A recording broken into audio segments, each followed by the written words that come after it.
Аз съм на мнение, че човек трябва поне веднъж в живота си да отиде на едно дълго пътуване сам.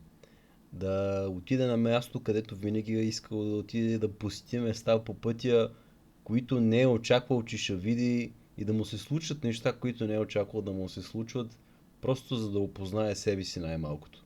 Защото човек е човек, когато е на път и няма значение с какво си тръгна, дали си пеша, дали си с колело, дали си с влак, дали си с автомобил нов, стар, просто трябва човек да отиде на едно такова нещо. А, в случая избрах да тръгна с тази кола, защото имах доста отдавна. Аз с тия автомобили се занимавам от много години.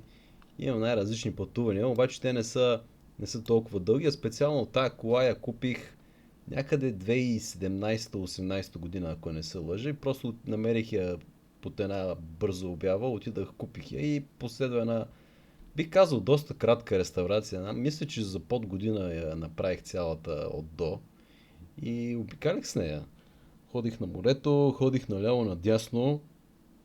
Тук е редно да спомена, че с дотактовите машини имам и друг опит. С едни приятели отидахме 2018 и 2019 година с един Варбург до Международния Варбург събор в Германия, в Айзенах. Даже получавахме два пъти наградата за пристигнали от най-далече на собствен ход.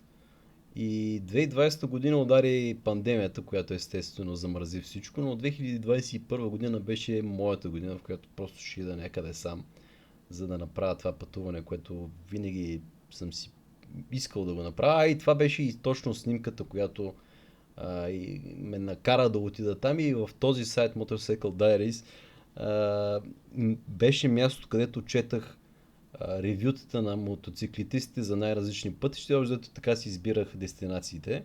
Трябваше естествено и да подготвя колата. В годините леко я модернизирах като по-добри спирачки. Дори и двигателя си ремонтирах изцяло.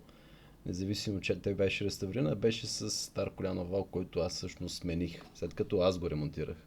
И така, всъщност, аз имах една готова машина за каране, която пътя я зовеше. А това да тръгнеш с ретро машина на дълъг път към Италия е най-добрият тест за това какви са твоите способности като механик.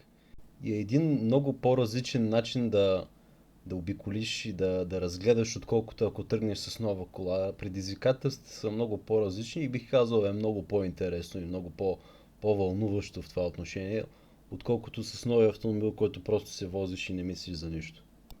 Ето как изглеждаха нещата на самата карта, цялото пътуване. Започвайки от Пловдив, отидах първо до Батак.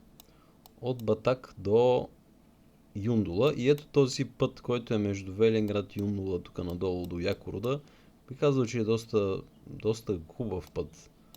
Аз винаги целя при моите пътувания да избягвам магистралите максимално. Не толкова заради това, че колата ми и колите ми до сега, с които съм пътувал на тия дълги пътувания, не са принципно направени за магистрала, защото просто по малките второкласни пътища са нещата, които са интересни. На магистралите общо нищо не мога да видите. Там гледате асфалт и бензиностанции. Та от Пловдив до Разлог, тук се включих на магистралата и цяла Гърция минах на магистрала, като се започна тук от нашата, тук на границата. Първата ми нощувка беше в Солун и от Солун надолу целият този път е магистрален до Игуменица, където това за мен е най-бързият начин да стигнеш до Италия, като дойдеш тук на това пристанище и си фанеш ферибота, който 12 часа по-късно те спуска в Бриндизи. И това мисля, че е първата най-близката дестинация в Италия. И в Бриндизи вече се намирате в район Пулия, който има много интересни места. Лече е много хубав град, Бари е доста хубаво място също. А, Остуни, тук за това са едни малки градчета. Остуни, Пренена Амаре, Матера, вече мисля, че в Марчи беше това. В много малък район има много живописни и китни селцета и градчета в Италия. Матера тук нощувах. От Матера стигнах до Салерно, което е град ето тук, южно от Неапол и всъщност това, което исках да достигна аз, нали, онази снимка, в която ви показах, ето тук на този път, който се нарича СС-163 и общо взето от тук започва Вия Трисулмаре, по край Амалфийското крайбрежие, ето тук това много известно, много натоварено селце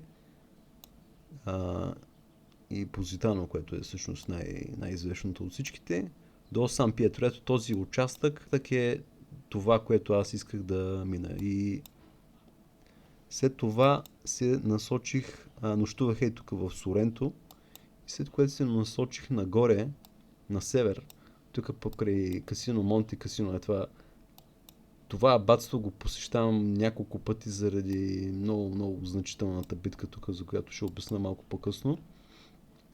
И след това нощувах в Рим, където седях един ден, което е крайно недостатъчно, но аз съм бил тук и преди, така че това не ми беше целта на това пътуване. И от Рим отидах до Римини и тук времето много се развали и първоначалната ми идея беше така да направя да се върна.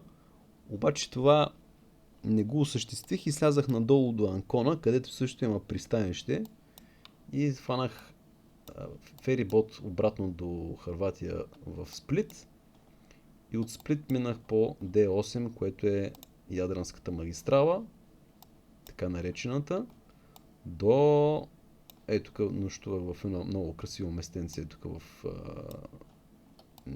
в едно село по този път. И след това се озовах в Дубровник. И от Дубровник след това дойдох тук до Которския залив. От Которския залив навлязах още по-дълбоко в Черна гора, където нощувах някъде, вече забравих къде е, някъде тук в тия градчета. Дали да не беше това, дали не беше това, малко съм забравил вече.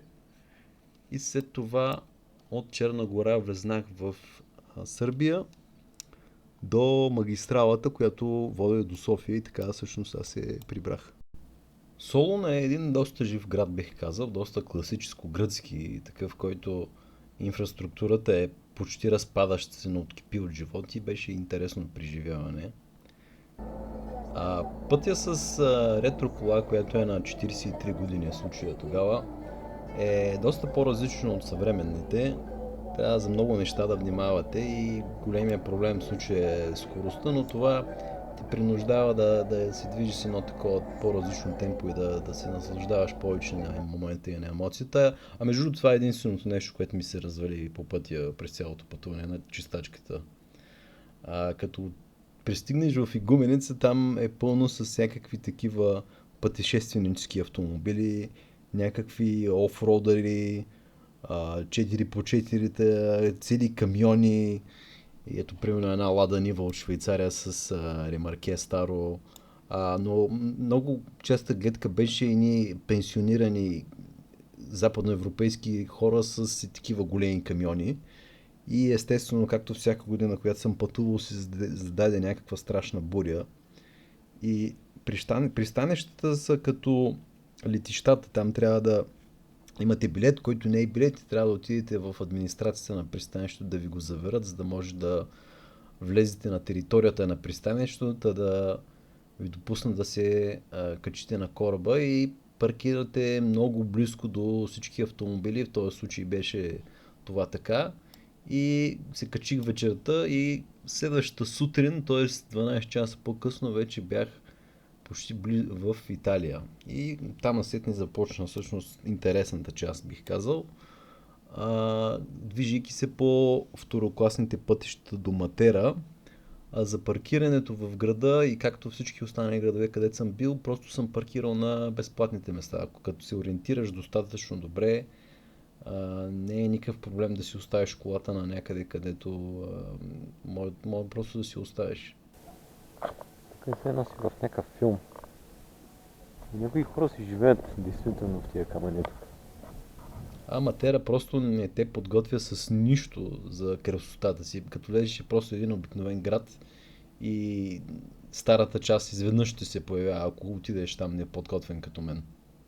На следващия ден се запътих посока запад към западното крайбрежие на Италия, където всъщност се намира Амалфийското крайбрежие, в първия град преди самото него, който е Салерно, и успях да се разходя над града и интересното е, че може да направите една разходка по крайбрежието чак до Позитано, ако над самия път. А мястото, където стана, беше една от тези стари сгради, които са с вътрешен двор, много интересна. Тая кутийка.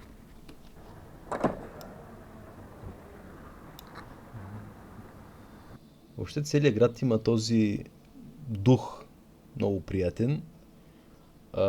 Вечерта осветен много добре и има най-различни графити, които между другото, като посетих мястото 2 години по-късно, просто ги нямаше, най-различни малки магазинчета и тем подобни. Въобще градчето наистина си заслужава да се види и е идеална дестинация преди Позитано.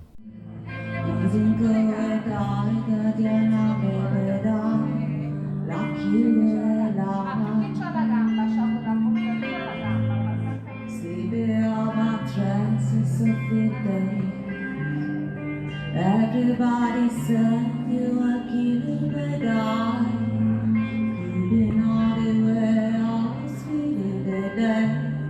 You're in trouble.